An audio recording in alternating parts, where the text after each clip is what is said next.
So for us it's a little bit of a time travel because today is the 14th of July and actually for us in our time it's not. So we hope that you have a great month of July and a great weekend so far, a week, and Wednesday 14th of July. So today we are very excited to introduce a topic which is all about... It's all about ENROSQUE. ENROSQUE. Do we love them or do we love them? So as usual, we have two classes. This one, 45 minutes, little break, and the next one is going to be for intermediate and advanced dancers. So you have all level covered. Of course, in the first lesson right now, we're going to keep it simple and try to take it one step at a time. And we're going to introduce a little bit of technique, although if you're interested in more details on technique, the Friday this week is going to be your best port of call. Okay, so as always, a quick disclaimer before we start.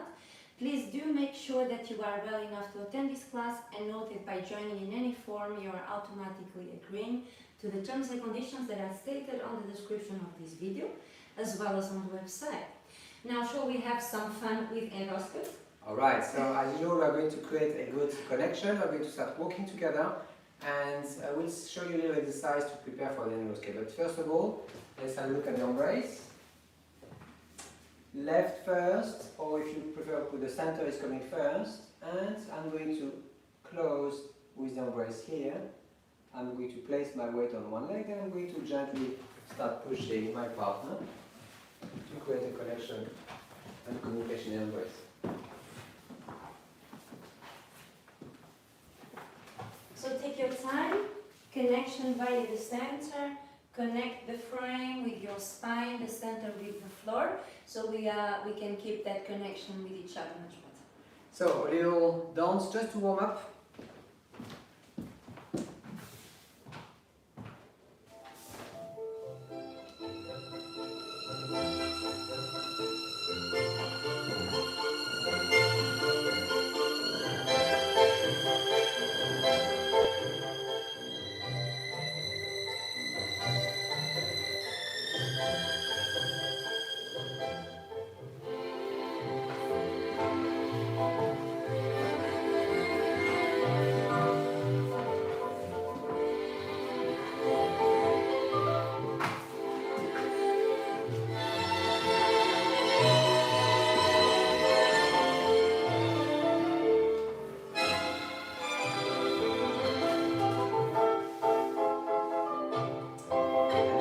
For you to warm up and practice your caminata.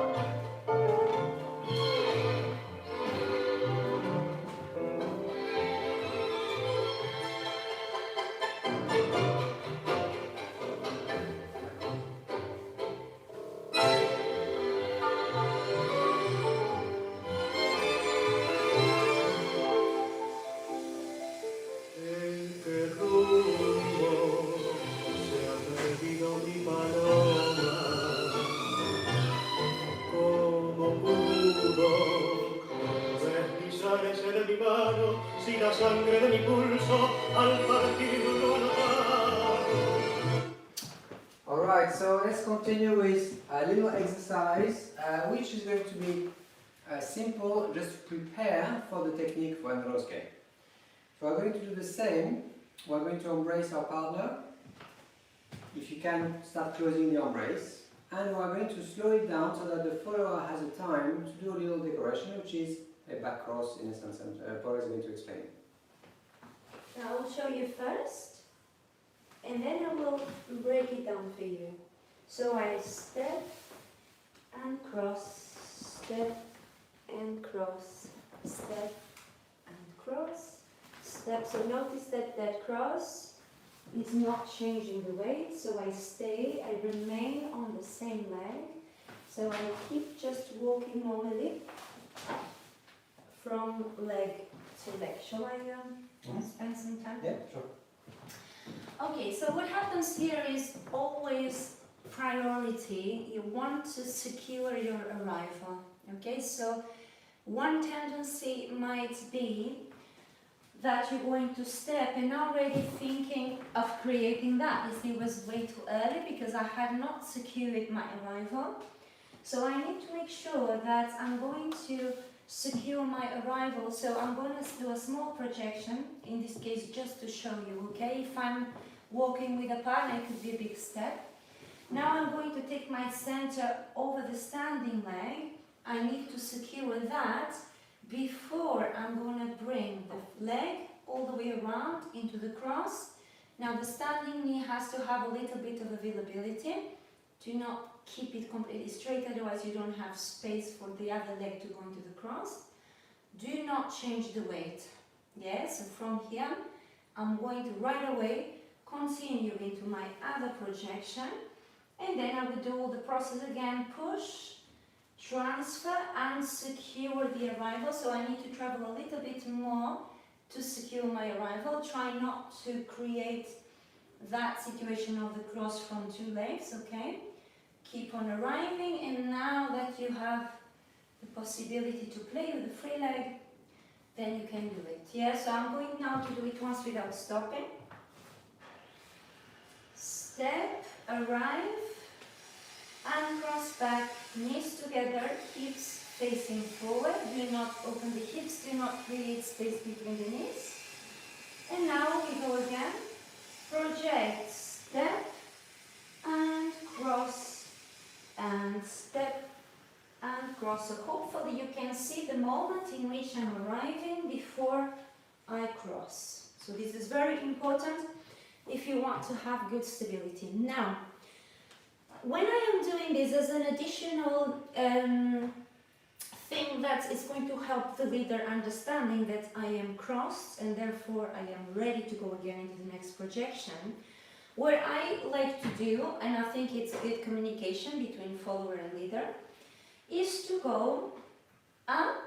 So my knee is straight here on arrival, and now I'm going down. So this not only is creating more space on the standing leg, but it's also giving more intention to the leader to say I've arrived. So straight and bend, straight and bend. So notice that this slight change of level is happening because of the change of the standing leg and not because I'm taking the shoulders up. So really try to stay with your posture in alignment, shoulders, hips, and then you're going to create that change of level by utilizing the standing leg in that way. Shall we do it together? Yes, and I will take this occasion maybe to just add a few things for leaders. Sure. So leaders, what we're going to do now is, rather than going and just stepping and just stopping, I'm going to add my own decoration, which is also back cross. So it's going to be forwards. Now I'm going to need to arrive on that leg here, because if you're at the center, you're going to have a bit of difficulty to collect. So I need to arrive and wait for her to arrive as well, and only then I'm going to go back and then cross. So again, there's no change of weight. I'm just adding this to my step. Forward, I really connect to the floor, I check that she has arrived, and therefore she doesn't need my push anymore, and only then I'm going to go in and out. Now how I do go in, I'm going to bend a little bit the knee of the supporting leg to create that extra space that I can enter with my foot. Now this hip is going to help me by staying a little bit open. If you close the hip, then you might actually start doing this, which is quite ugly, I think. It's there, so I'm pushing the hip a little bit before I go to the other side. Of course, the other side is going to be the same, so I have a little bit of that hip opening, not too much, just to create space. Okay. So let's Shall show we it maybe together. show maybe once the follower, then the leader, and then together? Sure. Okay. So we start with the follower. 1.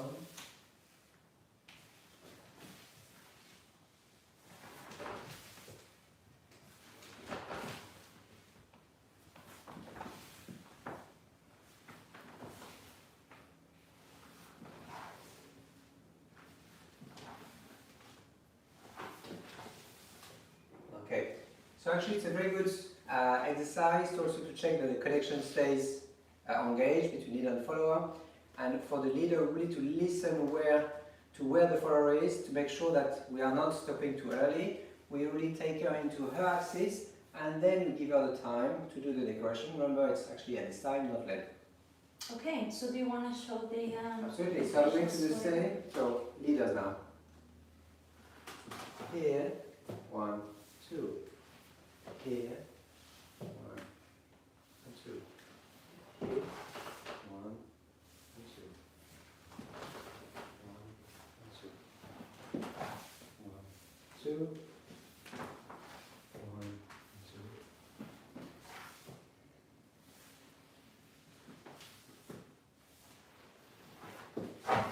Okay.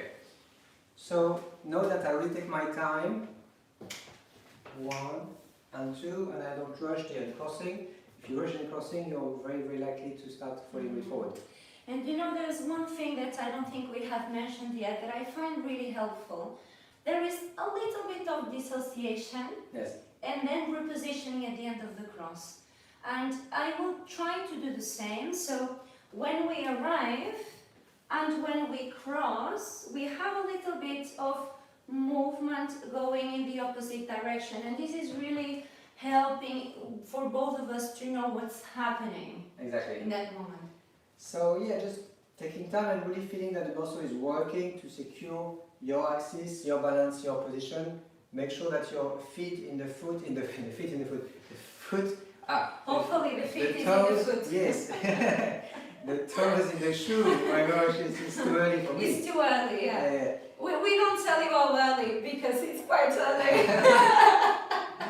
The coffee hasn't kicked in. So the toes in the shoe are really spread out to actually offer you more surface and have the inside of the toe really pushing down to really help you with balance here. If you're a bit like that, it's more difficult. Yeah, it's the same thing for us. Try to spread the toes inside of the shoe so you have more stability. If you are with a lot of tension at the front, you won't be able to have that surface really spread out through the floor. So this is a really good point. So of course we can actually do it together because the decoration for leader or follower should not affect our axis or lead or response to lead. So very important to understand that all these decorations should not affect the communication in the couple. So let's do it all together. So I'm going to do mine and Paula is going to do hers.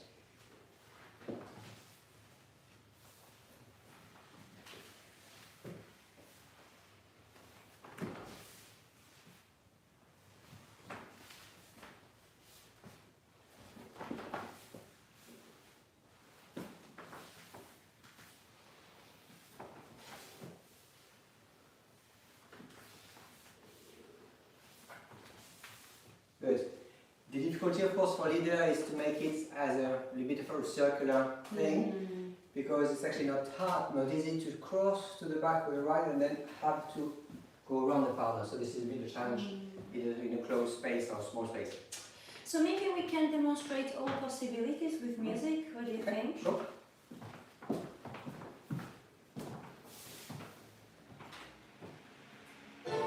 Ay, cariño, yo tengo un pecado nuevo que quiero estrenar contigo. Beber el llanto de tus ojos, si han sufrido, en qué grieta de otros labios te veas ahorita danza, en qué labios son los míos olvidados.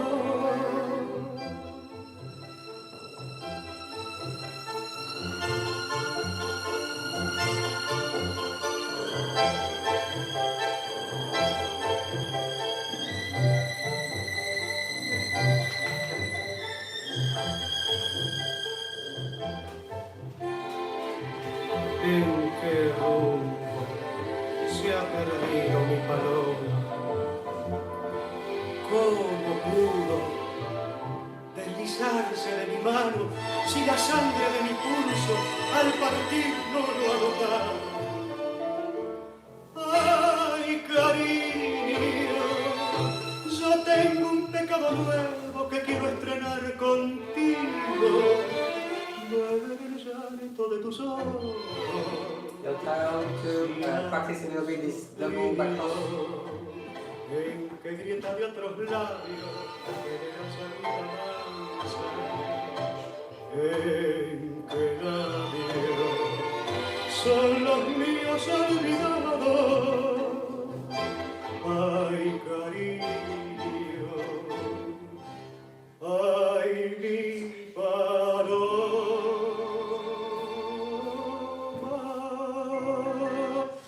Alright, so now that you have tried the connection of the back cross, is going to be used for the back ENROSQUE, which basically, if you haven't heard of ENROSQUE before, is the addition of this back cross and pivot at the same time, giving the illusion that the leader of the follower is actually turning with feet together, even though we are turning normally on one foot, but we'll see the details later. So let's start with a bit of an exercise for both leaders and followers for the back ENROSQUE.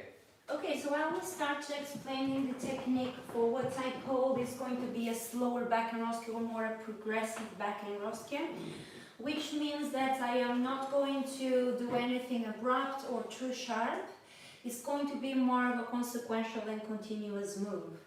So I'm going to start with my position of the forward ocho, and then instead of just collecting and repositioning to the other side as I would do for a regular ocho, what I'm going to do here, I am going to delay the back leg closing, and I'm also going to bring it into the cross position. So this is going to happen. So this transformation is important in order to create that back ENROSQUE. So I'm going to start, as I'm going forward, I'm going to start transforming the standing leg slightly, and my hips are going to change angle. So it's not just that, but it's everything is going to readjust, and it's going to continue very, very slowly. So what happens is then when I delay the closure of the free leg, I am going to arrive to this position with my upper body facing the other direction. So here, even though it looks like I have weight on two legs, my weight is on the left. I'm going to uncross and return to the collection. So now I am ready for what's coming on the other side. So let me try it one more time facing this way. So forward ocho, I'm arriving with the energy of rotation, extend the back leg, and now this is going to happen. Now the lower body is going to keep turning, and the collection is going to happen at the moment of the pivot slowly, as I am going to reposition the upper body, so keeping the upper body forward. I can't really do it fast now or faster because I'm breaking it down very much. So I'm going to try again now with a little bit less stopping.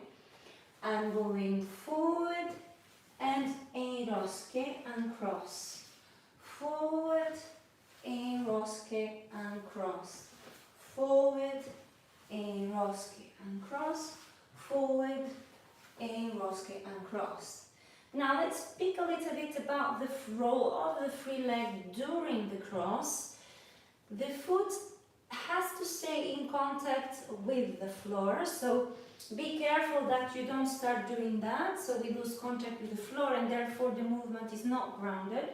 So really try to keep contact of the toes of the free leg on the floor, so that you feel contact throughout the wall. ENROSQUE, and now uncross, still keep the foot on the floor, and try not to do anything abrupt to make it consequential. To go rotation, ENROSQUE, and now already preparing the other side.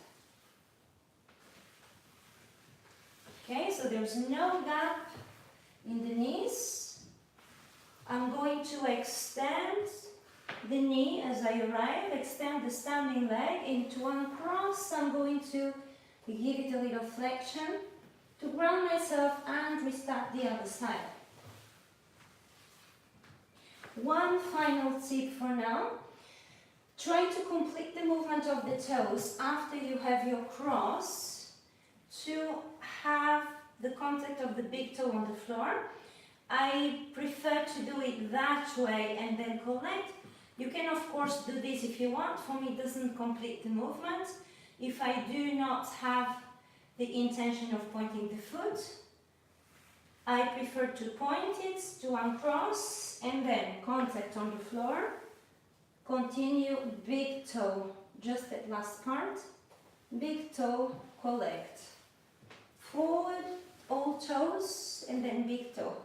So you see that transformation at the last part? It gives a really nice continuation of the movement and designs the free foot in a way that not doing that wouldn't. So a few more times, and then we will couple up.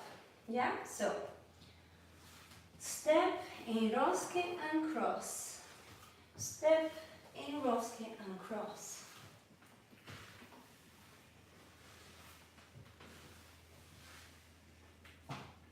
Okay, shall I give you guys some time to try with music, or shall we demonstrate? We demonstrate together? Yes. Okay. If you need time to try anything, feel free to stop this video. So leaders, here what I'm going to do is simply a forward show, and I'm going to try to make sure that I give enough time for the follower to decorate.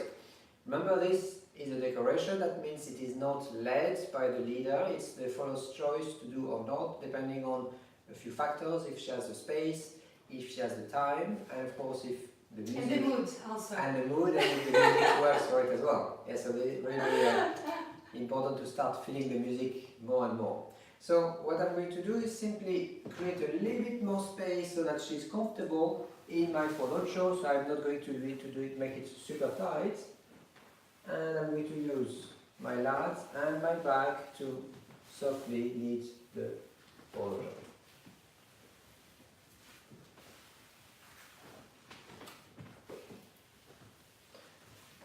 So a couple of things are happening here. I acknowledge the fact that she's taking her time for the pivot. When the ENROSQUE happens, I feel that there's a little bit of delay. Therefore, I'm not going to try to rush it by pushing more or actually having a quicker pivot. I'm going to adapt to the situation by slowing down a little bit and making sure that she has the time to really develop her movement. And this is one more reason why it's important to give a little bit of change in level, because when the leader feels the follower is arriving on a straight knee and delaying the movement, it's very likely she's going to do an embellishment. Exactly, so I need to feel more and more the subtle signals from the follower. Of course, it's the same for the follower to the leader, so it's actually a two-way communication which is actually happening. I'm going to really use the full extent of my dissociation, not with the arms. I'm not going to do more of this. I'm going to use more my back here to really have that element of little sinking into the floor. She's going to use that for the ENROSQUE itself to actually have more control. 1, 2, and I sink into the floor, providing her with a good frame that she can use for the ENROSQUE. So I'm transmitting the change of level, which starts from the standing leg, into the frame. So he feels this moment that is going to create a little bit of delay. So that's going to be a very different sensation from this sensation where I'm going just from step to step, where it doesn't feel any delay. Right? Can you confirm? Yes, yes, I can confirm. So for the leader, it feels very different. It feels like when she's just doing the forward show, she's available for the next step. That means she objective is to arrive and be ready for what's coming next. Whereas here, the focus is actually shifting from what is next, or perhaps the actual pivot, to the decoration. That means that I feel there's a little bit of extra weight in the embrace. She's telling me, wait for me please, and then help me with that rotation. And only when she's finished with the ENROSQUE, I feel that she's available again for the next step. So it's actually a very different sensation. So yeah, make sure you communicate it properly, because even if you know, follow us what you want to do, remember the leader has no idea, so we have to communicate verbally.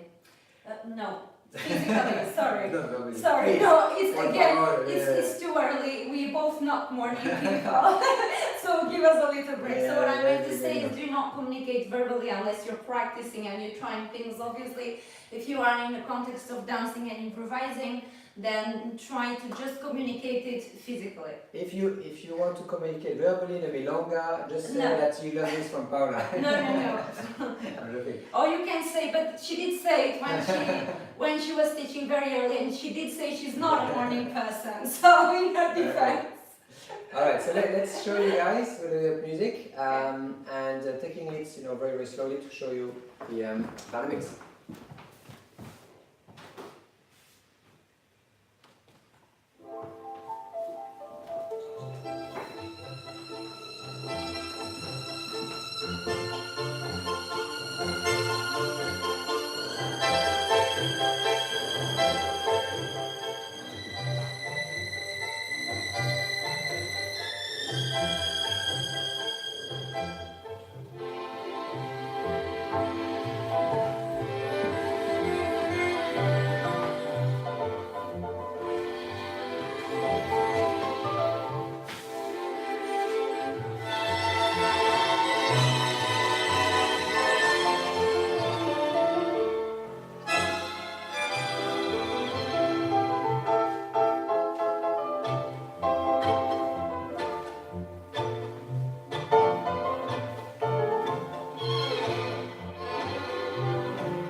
Si la sangre de mi pulso al partir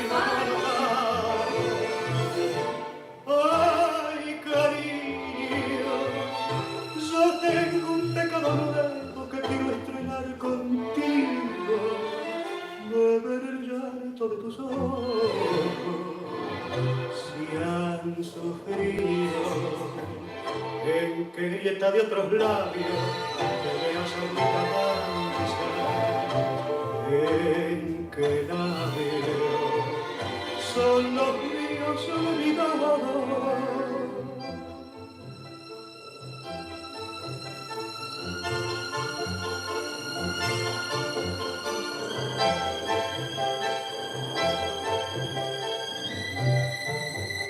Right, so let's have a quick look at a slight variation of the ENROSQUE that both leaders and fellows can do.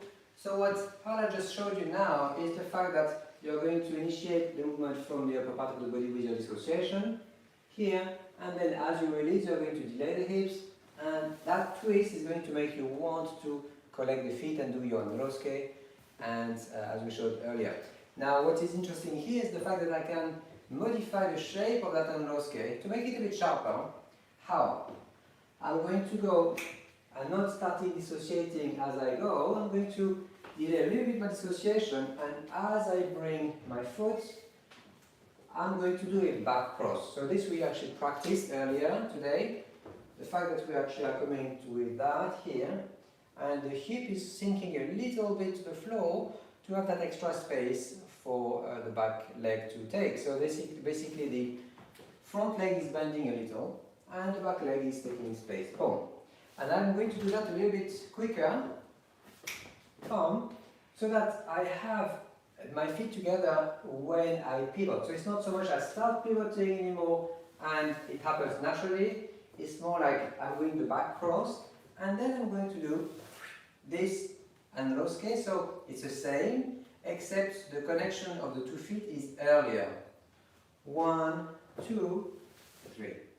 So how do I do this ENROSQUE? We have actually looked at it in the Friday technique lesson, but as a quick summary, I'm going to bend both knees to have a bigger element of control with the floor, and I'm going to have this sudden release. I'm going to be able to release the ENROSQUE because I have this dissociation happening here. Note here that I haven't pivoted just yet. My left foot is not turning, but I'm dissociating here to create that twist, and I'm going to release with the left part driving the movement, and my weight being on my front foot. 1, 2, 3. And then as I arrive, I make sure that I don't lean too much further back. So there is a moment of recovery. Here is the recovery. So what this recovery means is I'm never going to do an ENROSQUE and immediately after a step forward, because it's going to make me stumble forwards and have no control of the energy. 1, 2, recovery, and then I have two options: uncross and go, which we are going to do now with a follower, or I'm going to be able to go with the forward with the front foot. 1, and I go with that here. Option number 1, option number 2, or 2. Alright, so we're going to show you how it looks in couple, and this of course the follower is going to do the front and ENROSQUE. Oh, sorry, the back and ENROSQUE is a bit of both. But maybe to start now, to leave you first to do, and then we'll put everything together. Sure. Oh, you want me to already do the back ENROSQUE? Okay. So see guys, here the pivot itself is a little bit sharper. So again, this could be like proposed to the follower, but it's also her choice to do it or not. So what I'm going to do here, I'm going to provide a strong frame, and she's going to use it and go down a bit. There. 1, 2. So I feel that she needs a lot of support from me in the frame. So I pivot her and I expect her to have a little bit of a sudden push or pull in the embrace. 1. This time I keep my feet together when I do that, and I flex a little bit for extra balance. So notice that in the previous example we were having a look at, the ENROSQUE was happening a little bit more progressively. So I was going to already reposition the position of the hips. So now what I'm doing, I'm first going to bring that leg into the cross before the pivot, and then pivot. So it's much more divided into sections. The first one was a gradual ENROSQUE. This one I first cross and then pivot. Yeah, so this is what gives the very different look and very different feel. Okay, let's quickly show you with music.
Okay, so leaders and followers, we'll show you now, we open a new chapter, and we won't get into too much detail because it's actually very similar, and also we cover this extensively in the Friday evening class, or we will. So it's the front ENROSQUE for the follower. Okay, so now I'm going to have the same attitude of doing it progressively. So I'm going to arrive, the leg goes around, and then I pivot. So I arrive on my forward leg. Now instead of bringing that leg into the cross or gradually provoking that ENROSQUE, I'm going to bring it around. So this is a little bit of a circle, but not too far off. You don't need that. It's close to the standing leg. And then create a crossing situation without changing the weight. And then I'm going to reposition my hips on the other side and do a soft pivot to the right. So opening my right side and pivot to the left. So I arrive, bring the leg around and pivot. Arrive, bring the leg around and pivot.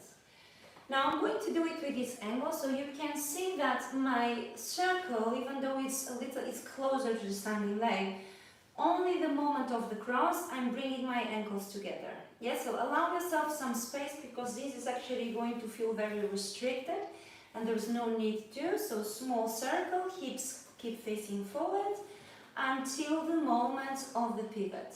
Engage your center so that this or this does not happen. You might feel tempted to do that if you do not engage the center.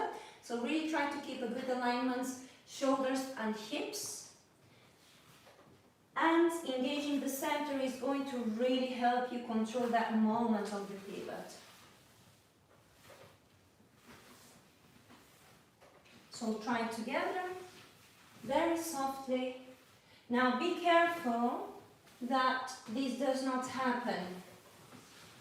Why? Because the space in front of you technically is not yours, it's your partner's. So be careful that you do not go with the leg around past the actual collection, so do not go that way. So I pivoted too much and my leg went too in. Really try to keep that space there available. So bring the leg here and the same thing to the other side. Bring the leg first into the cross and then pivot, and not together at the same time. This is not what we're trying to achieve. You want to try and separate the movement into sections, even though we are very soft transitioning from the small lapis into the cross and pivots or ENROSQUE. Yes? Hopefully it's making sense. Try to apply a similar technique, for example, with the free leg, keep it on the floor. Do not take it off the floor because that's going to make you lose stability. So apply the same technical tips that I gave you for that back ENROSQUE. And then calmly putting everything together should be able to happen safely. Okay. So let's show it with a bit of music.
Si la sangre de mi pulso al partir no lo ha notado.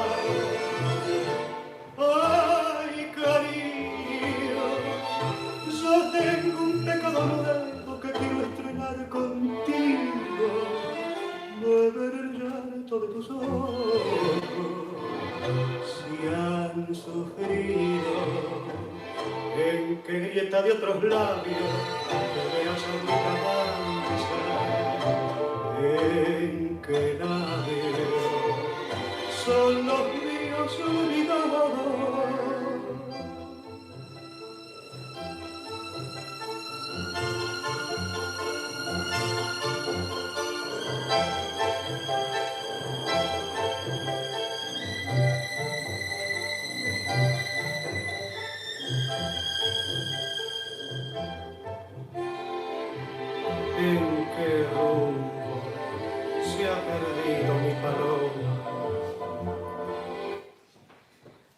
few tips before we demonstrate and wrap up the first class. Remember we spoke about going with the intention upwards to delay the movement. I would recommend to do the same, only changing level at the end to ground that pivot. So in that way you create a little bit more time to, sorry, is the front one. So here create time and ground for the pivot, create time. So there's no need for you to go quick unless you want to, of course, but in this case we are going into progressively. So take your time, yeah, to understand the work of the free leg first and then standing leg. Anything you want to add? So for me, the main job of the leader is to again recognize that the floor is needing a little bit more time. So I'm going to help with a tighter embrace. Tighter doesn't mean closer, it means that I'm going to have my shoulders go down to offer like a better embrace or better frame, a more rigid frame that she can use with a little bit of push downwards. So she's going to push me a little bit down, and I need to accept that signal as a way to tell me, help me with the pivot here, because it's going to be a bit sharper. So when I receive that little pull or push, downwards, I'm going to respond by firming up the frame, and she's going to use that. So I'm going to really to have that element of support. Yeah. It's a really nice sensation to feel held, so you feel the communication is happening in a nice way, and also that we finish together so we can go into that projection and we do not disconnect. When the leader does not fully wait for the pivot of the follower, she's going to feel she has to run into the next step. Exactly. Yeah. So, time to demonstrate. Yes, next topic, next class will be for intermediate and advanced dancers after a little break. Where we show you lots of different combinations, but for now we're going to do a little dance. We use the ENROSQUE we did now, and of course a few other things to spice it up. To spice it up.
Si la sangre de mi pulso al partir no anotar. Ay, cariño, yo tengo un pecado nuevo que quiero estrenar contigo. Beber el llanto de tus ojos, si han sufrido en que grieta de otros labios te veas a mi avanzar. En que nadie son los míos olvidados.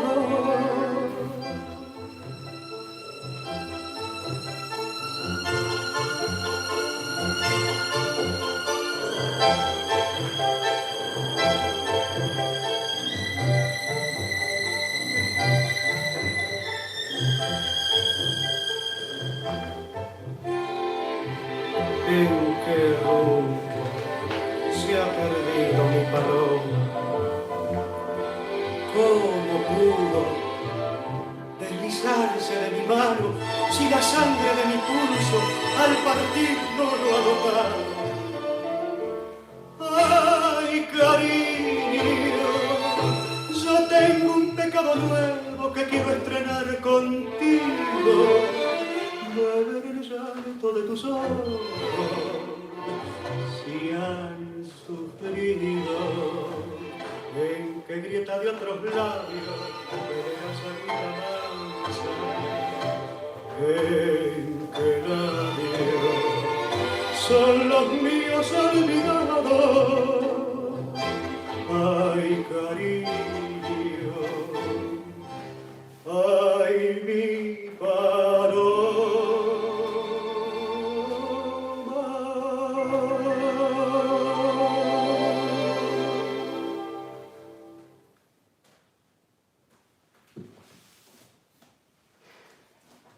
Thank you so much for joining today. We hope that you liked it. Very quick break. You can fast forward if you like. And the intermittent advance coming next. See you soon, guys.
Welcome back to your lessons this Wednesday, 14th of July, and this is the ENROSQUE lesson. We just completed our first section for those who started and who didn't actually have a chance to practice the ENROSQUEs before. This part is for intermediate and advanced dancers, showing you more complex combinations and what you can do with your ENROSQUE for the follower, but also for the leader. Okay, are you ready? I'm ready. We've got a lot in store for you guys, without further ado. So we're going to start with an ENROSQUE for leaders, which involves a hero for the follower. So I'm going to have to go in cross system, so I'm going to change my weight after a side step, and I'm going to go straight into an ENROSQUE. 1, change, 2, 3, and here I'm going to sander, and this is when my ENROSQUE will happen. So what I need to do, leaders, first of all, I need to change my weight at a side step and attack with the left. Now, as you could see, there is an element of opening straight away. So I'm not going to the front of my axis, I'm going to stay in the middle so that she goes around my foot. So I'm going to launch her a little bit here, but as she does the side step, I'm going to coincide her side step landing on the right leg with my right going to the back. So I'm doing a back cross, if you like. I'm going to be flexing my left knee, and this is going to prepare me for the ENROSQUE. At this stage I need to have a sharp dissociation. So why am I flexing both knees? Because it allows me to go a bit deeper in my dissociation. If you were on a very straight leg, you would actually have less range. So I'm going to do a bit of that, and I'm going to wait for her to invade my back space in the left part of my embrace. This is going to create an intense amount of dissociation, which I'm going to release for the ENROSQUE, and I'm going to follow through lapis and parada. So there's a few elements here that we can apply together in order to have a really nice and stable ENROSQUE. I feel that the frame has quite a big say in this sequence, and I feel that when I'm going from my backside forward into my forward ocho, I'm increasing the energy, and Bruno is then delaying slightly so that the ENROSQUE is going to be more felt and more seen as well. Exactly. So basically what I'm trying to avoid is to actually release too early. So resist the temptation. I'm going to go a little bit deeper, and now is my release. Note that the release can be sharp, can be a bit softer, but you can have a very sharp release like I just did now, and a soft lapis, and you finish with your parada.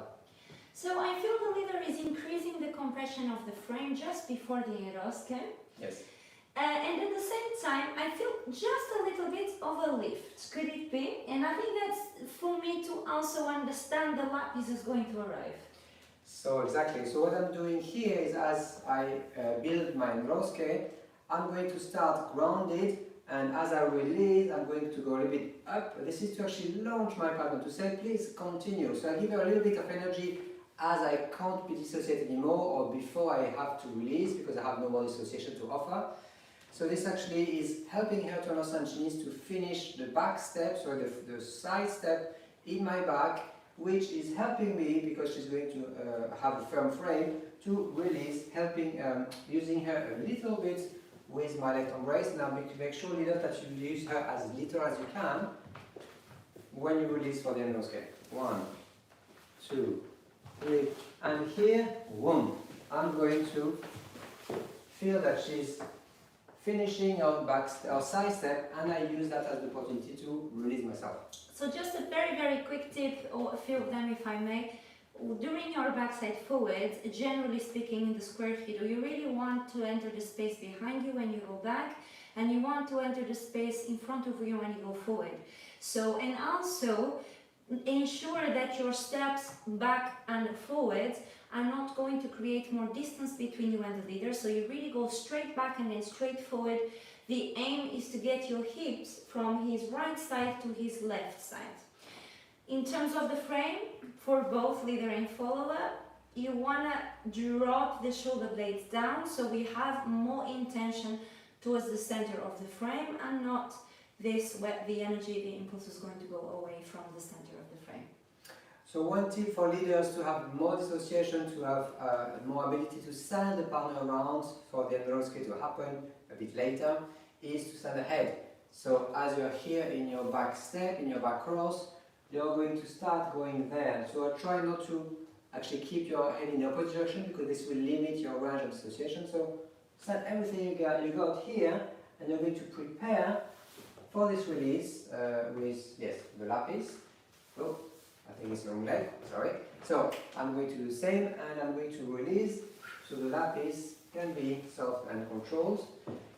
As I finish, one thing that often happens, leaders, and this is something that we explore in the Friday lesson, is the fact that as we finish the ENROSQUE, what tends to happen is a bit of this. Why? Because you want to send this leg with the hip. It's very, very instinctive. You have to fight against this instinct, keep your hips back, because what you want is that element of projection, not this. As soon as you start a little bit here, you'll feel there's a lot of energy that needs to be managed, and it's very difficult.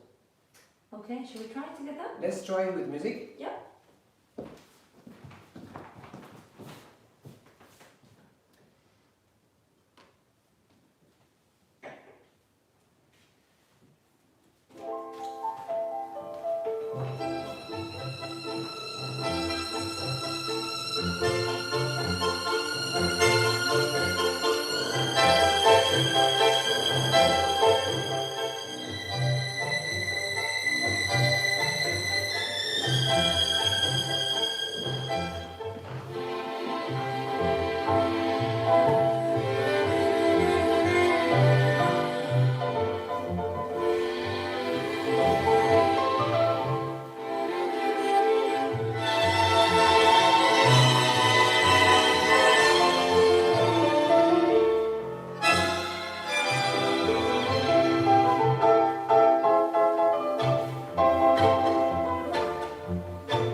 Si la sangre de mi pulso al partido no ha notado.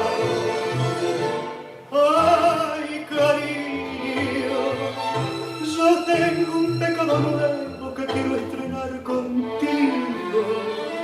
Beber el llanto de tus ojos,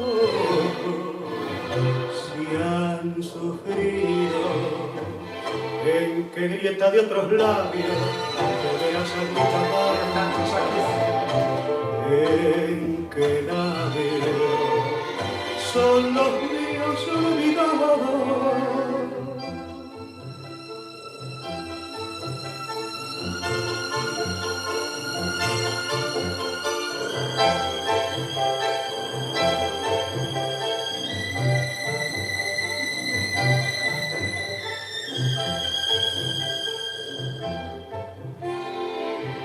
En qué rumbo se ha perdido mi paloma. ¿Cómo pudo deslizarse de mi mano si la sangre de mi pulso al partir no lo ha notado? ¡Ay, cariño! Okay, so I'd like to add just a few more tips for the leader. Basically, leaders, what I recommend you do is to treat that forward step not as a forward step, but as a preparation for the follower. So you are going to go only to the middle. So I'm going to change, I'm going to go to the middle here, and as soon as my foot is touching the floor, I'm only pushing on it, and I'm creating that little bit of expansion of embrace. It's going to be very useful because it's going to allow me to send my partner much closer to me. In other words, if you go a bit too quickly or too much forward, the shape of her side step is not going to be a side step around you, it's going to be a diagonal because she still has residual energy in the body. So you want to cancel that and trust that of course you will use her hand connection with your back to go and say, please go round. Now the challenge of course for the leader is to do that, but as soon as she starts being the side step, I take that opportunity for the back cross here. So be careful leaders not to do this, which is a classic mistake of going, scoring, taking care of your preparation, but then you're sending her away, and that actually doesn't work because suddenly it feels like, oh, why is she so far? Yes, so this is because you have to split this in 2 times. The lead for the back, the side step, and then only your back cross. So also one tip I think is going to help both leader and follower is when the follower is going forward with that ocho around the leader with the energy of the outside axis. So what do I mean by that? Of course we are not going to go away from the leader, we still try and keep that very much in alignment. But the problem is if I'm going forward with my forward ocho and I'm actually not going with rotation energy, it's going to be very difficult for the leader to maximize the impulse of that forward ocho, and therefore the ENROSQUE is going to be less consequential. So you really want to have right shoulder blade down and go into your forward step with the pivots. Try to really generate impulse, so not only from left side, but take the right side with you, and I can guarantee you this is going to be a big difference for the leader. I think for me this is one of the challenges for followers, the fact that we as a follower need to understand, or we need to understand that followers, I say we because I also follow, but anyway, followers in general, otherwise it's very confusing, like why is he saying we? Anyway, so the point is that it's very complex to understand that as a follower we need to be at the same time waiting for the signals, but when we understand the signals to really go for that actual step or movement. And this is really, I think, the complexity where, you know, at times we have to wait and wait and see, and at other times we have to be very decisive. So this is actually perhaps one of the challenges as you go along as a follower, right?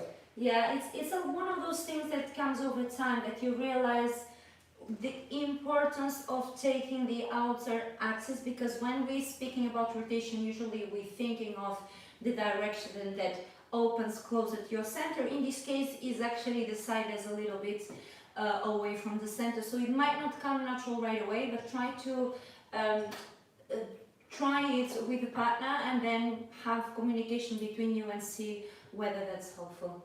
So we'll do it one last time with music and then we go straight onto our next part. Let's do it.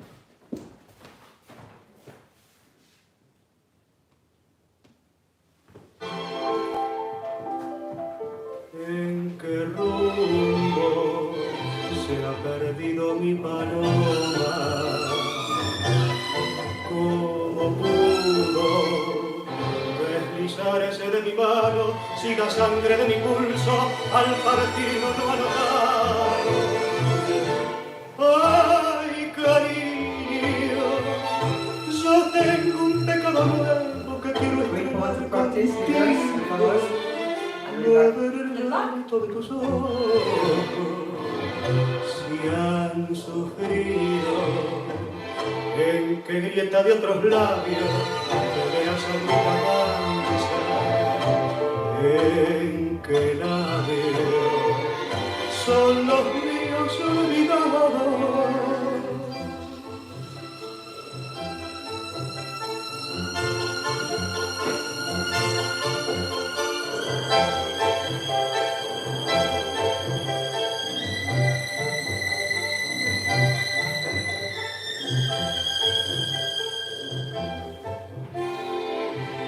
¿En qué rumbo se ha perdido mi paloma? ¿Cómo pudo? Okay, so we'll continue with another ENROSQUE. This time is ENROSQUE for the follower as a decoration. So you weren't sure. The studio is so insanely big that it would be difficult to find. Sometimes you lose each other, you know, like, well, you have to shout. Anyway, so we're going to continue with followers and ENROSQUEs.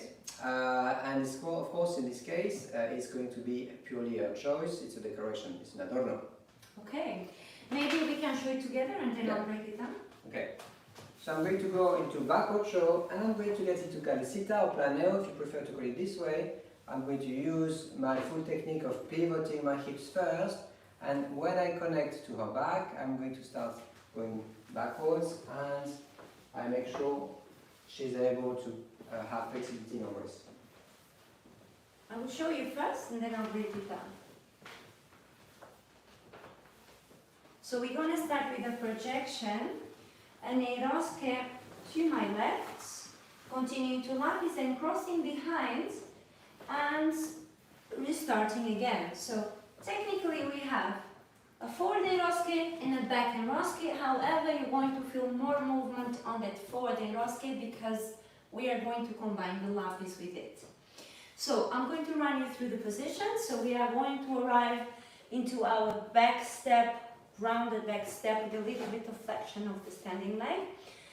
And from here, now note that is actually not leg, so the change of front during the calicita is going to be my own design. So the leader is just leaving me there and it goes around, and then I can decide to do something else, but in this case I decided to go from there to continuing turning, and then I'm going to bring that into the forward ENROSQUE and quickly change front on my axis, so with the help of grounding over the standing leg and in the frame. And then I'm going to continue into the lapis. So by this time the leader is on my right side, so the end of the ENROSQUE, my hips are on the leader's right side. It's really important if you want to keep that configuration right. And then I'm going to continue with my lapis. I'm going to bring it behind into cross back without changing the weight. And then I'm crossing, so I'm going to pivot a little bit in this situation. And then I'm going to uncross together with the upper body, and I'm going back into my projection. So, ENROSQUE, lapis, ENROSQUE, projection. Yeah? So, ENROSQUE, lapis, ENROSQUE, projection. So the idea is at the end of your first ENROSQUE, you have the lapis, and then you want to cross back. You're going to reposition the hips again over the other side. So might be a little bit tricky at first to understand what is the right front or what is the right angle.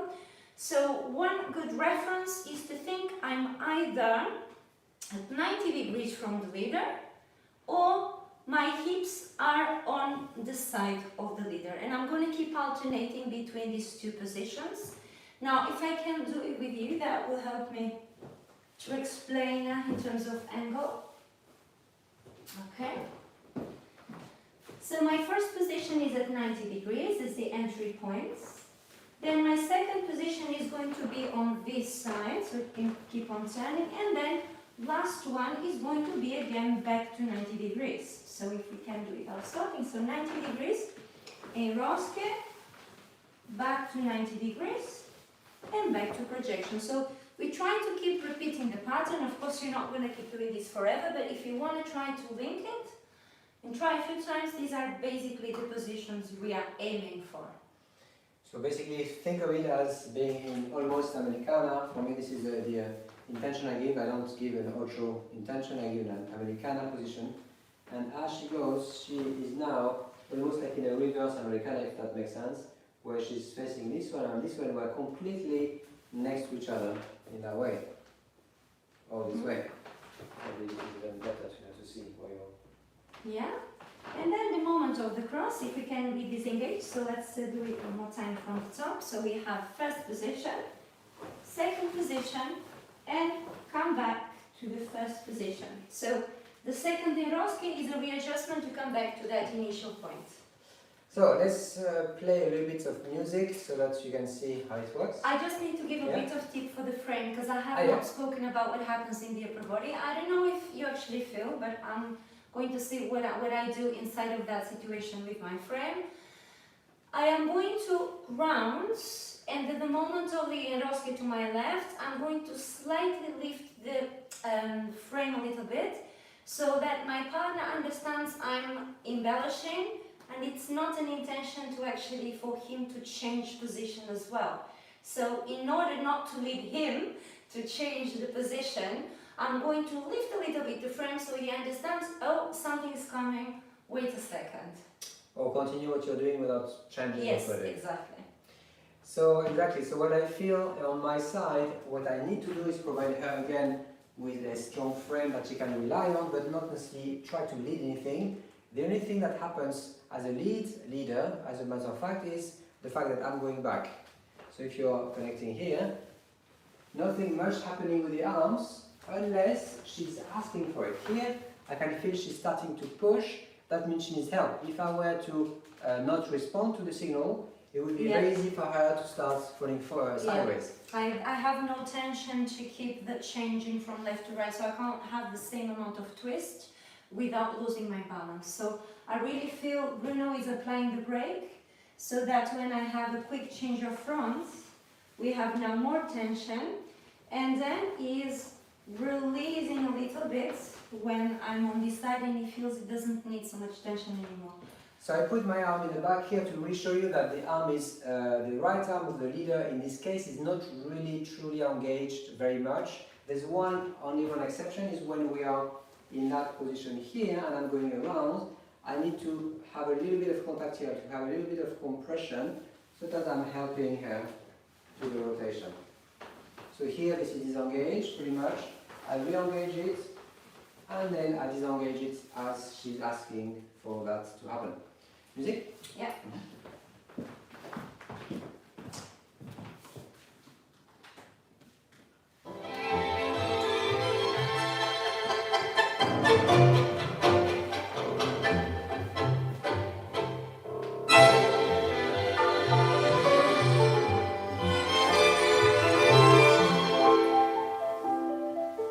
¿En qué rumbo se ha perdido mi paloma? ¿Cómo pudo deslizarse de mi mano si la sangre de mi pulso al partir no lo ha notado? ¡Ay, cariño! Yo tengo un pecado nuevo que quiero estrenar contigo. Beber el llanto de tus ojos si han sufrido el que grieta de otros labios la sangría. Before we have a bit of a recess, that just sprung to mind the fact that I haven't really explained the exits very much at all. So the exits from here, leaders, you're going to feel that she's back here in the original position. So you have a couple of options. The first, the easiest option, of course, is to stand up forward and close. However, this is not very satisfying for the follower because there's a bit of a breaking of energy from rotation, so she has to step. So it's not as satisfying as it could be. So what I'm going to do instead, I'm going to make sure that I'm going to go into a side step. So you want to do it once, okay, fine.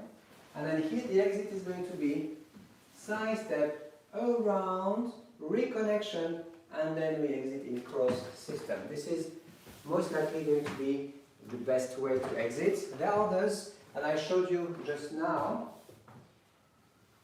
So let's do it maybe once. Here, and then there. And then here, leaders, what you can do is a boleo and exit maybe in Americana or in any other way. So this boleo here is something that we covered a few weeks back on the boleo sessions, and it's going to be easy if you use a bit of contra to catch that moment here. Nothing is rushed, just the right timing. So I have a question. How does then feel for the leader to lead me into a forward dutch at the end of the sequence? Is that also possible? Yes, so basically, if we are here and we want to exit, it's going to be easier to think of it as something more round rather than something completely near. So I really like that, because it's kind of continuing the same direction of the movement. Exactly. Otherwise, look at this here, guys. If you do that, and here is there's no need to stop, Yeah, it's more like, because if I don't stop, of course she's going to stumble forward. She doesn't expect this, so I need to give her a little bit of time. But it's not very satisfying. So that continuation, sending her to the left part of my body is going to be much more satisfying because it's respect that rotation in the step. I think it's my favorite It is? so far. Okay. Good. Shall we try it Yeah. again? Yeah. Music.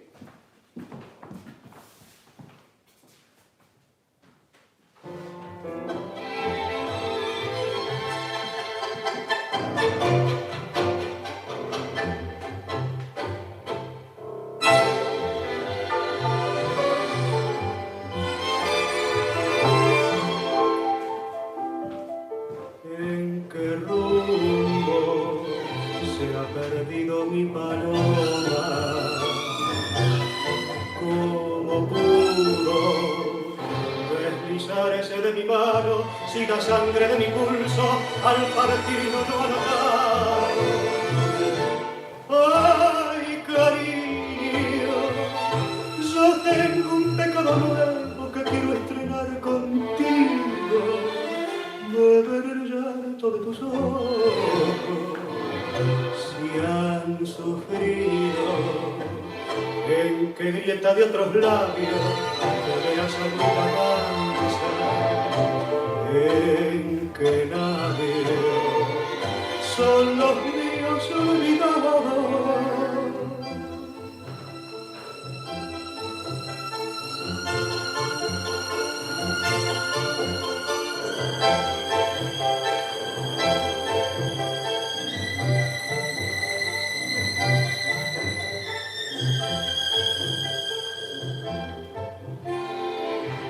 ¿En qué rumbo se ha perdido mi paloma?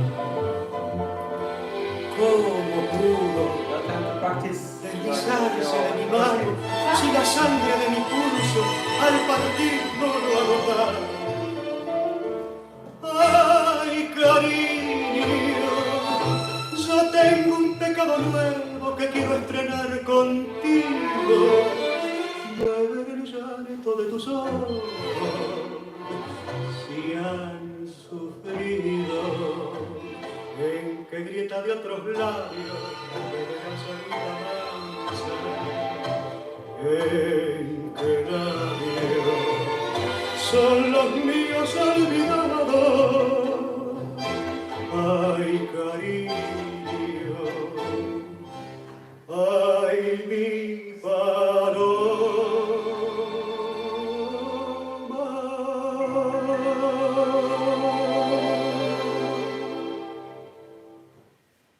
Alright, so nice this song. So I'm going to, well, we are going to actually carry on to the next part, which is this time it's an ENROSQUE for leaders. So we're not repeating too much what was said about the front and ENROSQUE in the first part of the session. What I'd like to keep in mind or to review is actually a couple of things for leaders.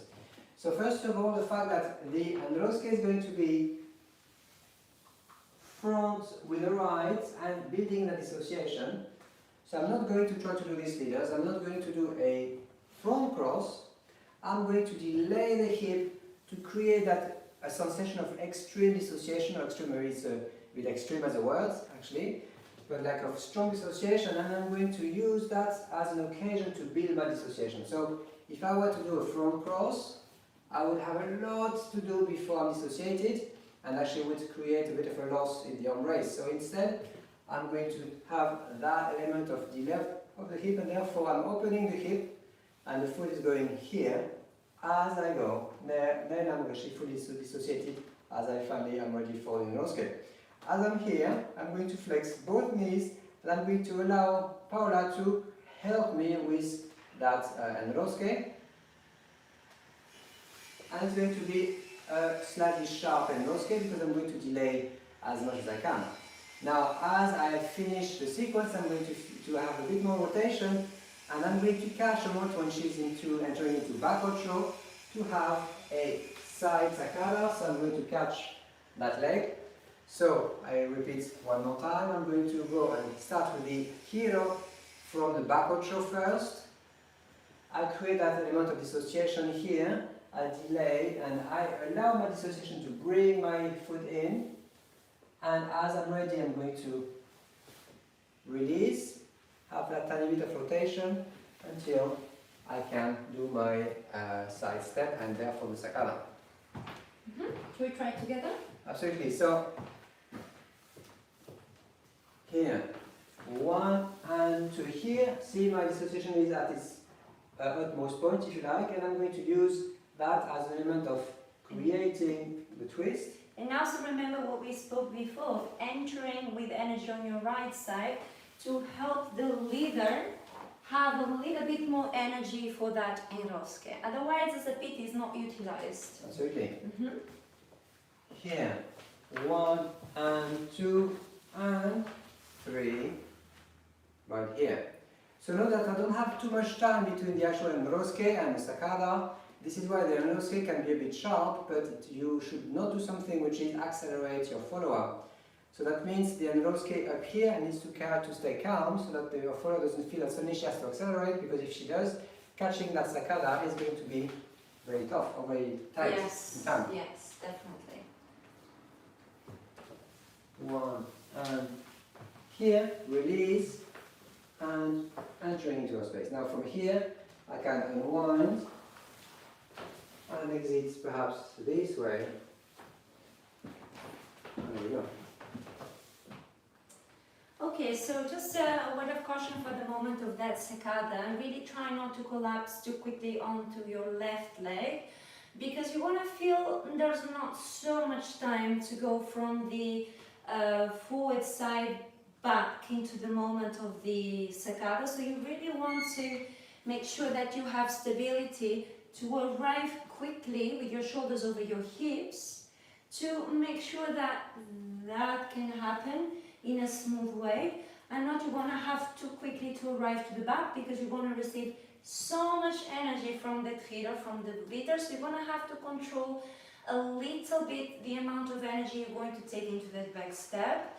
And how you do that is by making sure that you do not leave your center unengaged, but you engage the center, and this is going to give you a lot more control, and also push towards the floor with your toes before you take your hips back, your center back, and go over the heel. So think about the quarter position before you take the leg into that staccata.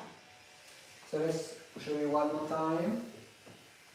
Here, 1, 2, release, and that's staccata, 1, 2, and here is it, across the step. Nice. So let's show you with music, and we might actually add a few details. Okay.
siga sangre de mi pulso al partir no anotar. Ay, cariño, yo tengo un pecado nuevo que quiero estrenar contigo, beber el llanto de tus ojos, si han sufrido en que grieta de otros labios te veas en mi cabeza, en que nadie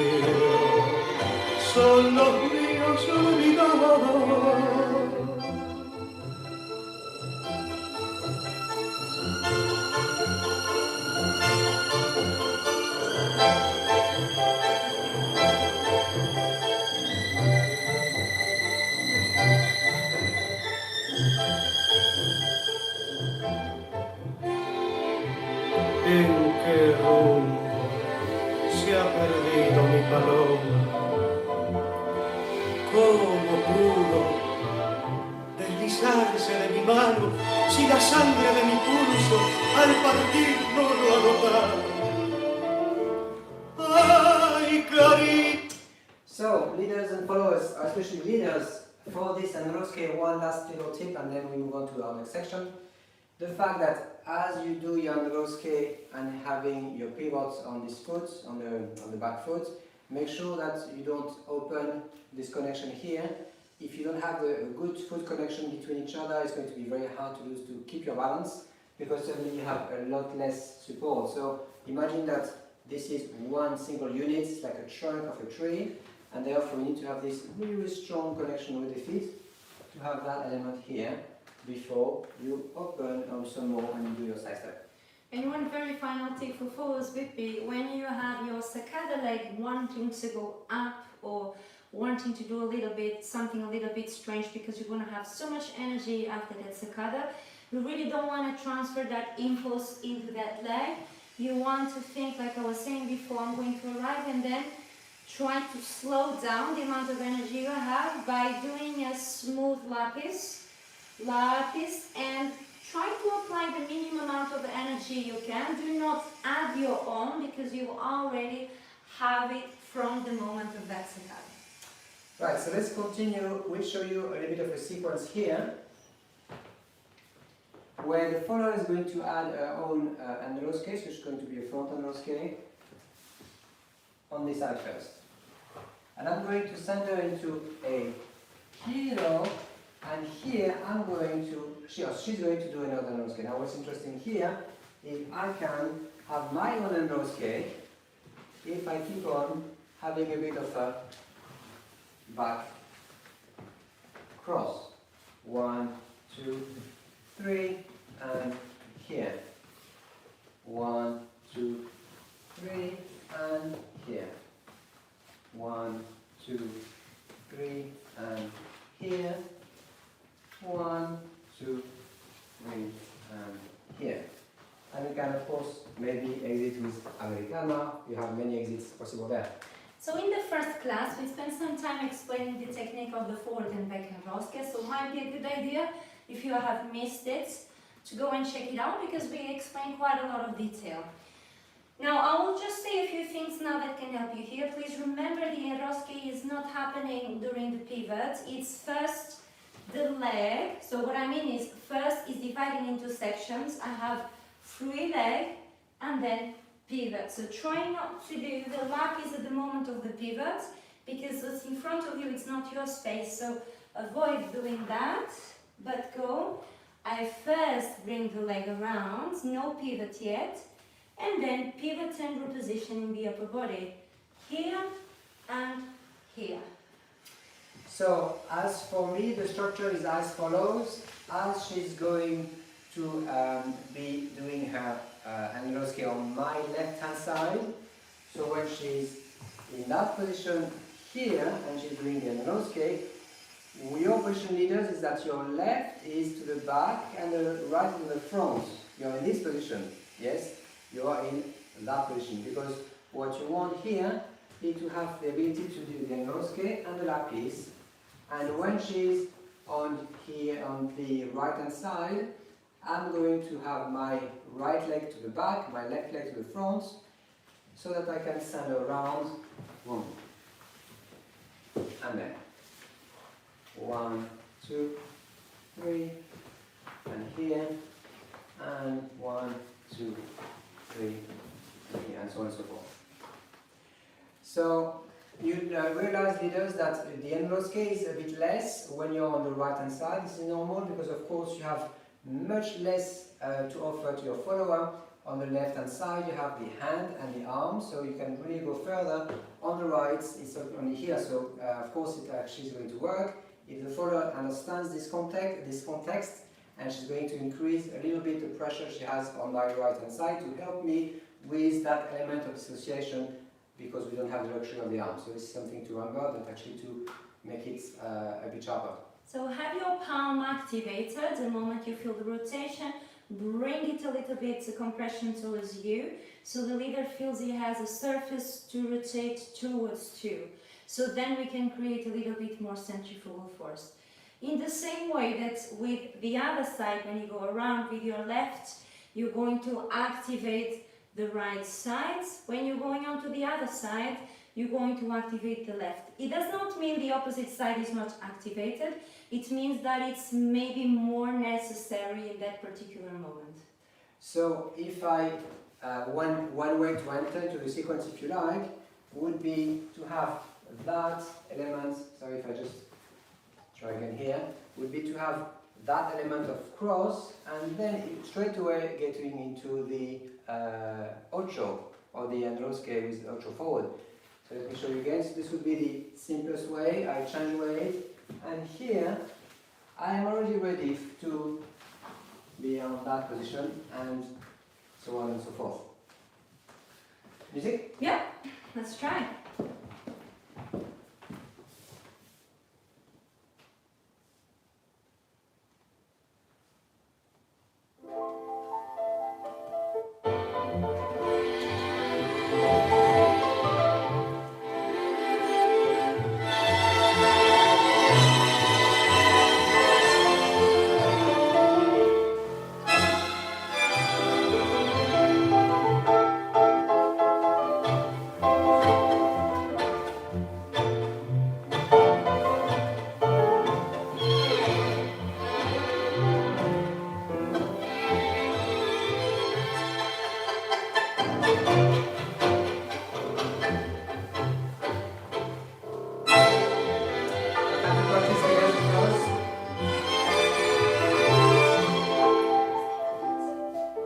¿En qué rumbo se ha perdido mi paloma? ¿Cómo pudo deslizarse de mi mano si la sangre de mi pulso al partir no lo ha notado? ¡Ay, cariño! Yo tengo un pecado nuevo que quiero estrenar contigo. Beber el llanto de tus ojos, si han sufrido, en qué grieta de otros labios te veas alguna danza, en qué labios son los míos olvidados.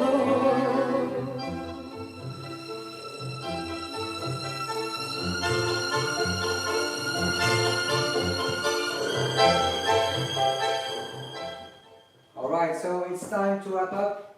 As usual, we'll do a little closing dance for you guys, improvised, and then we'll close the class. So today is Wednesday. You have this Friday evening and ENROSQUE intensive for leaders and followers as solo dancers, so pure technique. And then of course our second class on ENROSQUE is going to be Sunday. So thank you very much for joining. Here we go, a little bit of dancing on Salamanca.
¿En qué rumbo se ha perdido mi paloma? ¿Cómo pudo deslizarse de mi mano, si la sangre de mi pulso al partirlo no ha notado. Ay, cariño, yo tengo un pecado nuevo que quiero estrenar contigo. Beber el llanto de tus ojos, si han sufrido, en qué grieta de otros labios te veas alguna mancha, en qué labios son los míos olvidados.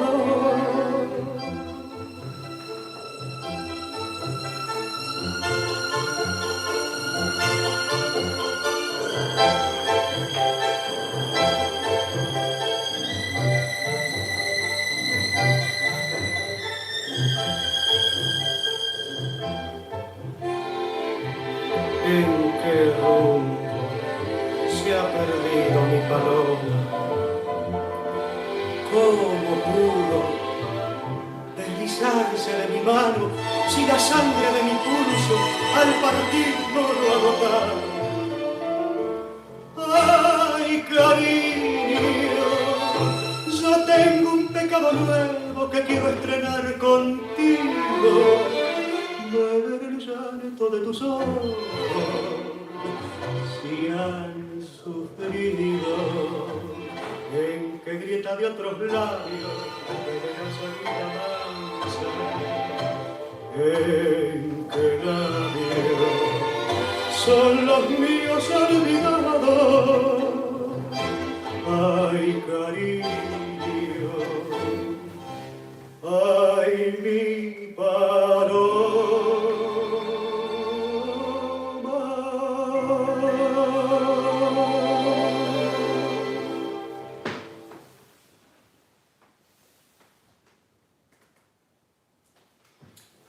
Thank you for joining us today. Have a great end of your Wednesday and see you soon. And also guys, anytime you want to get in touch with us, the links are in the description of this video. Have a brilliant day and see you soon. Bye bye.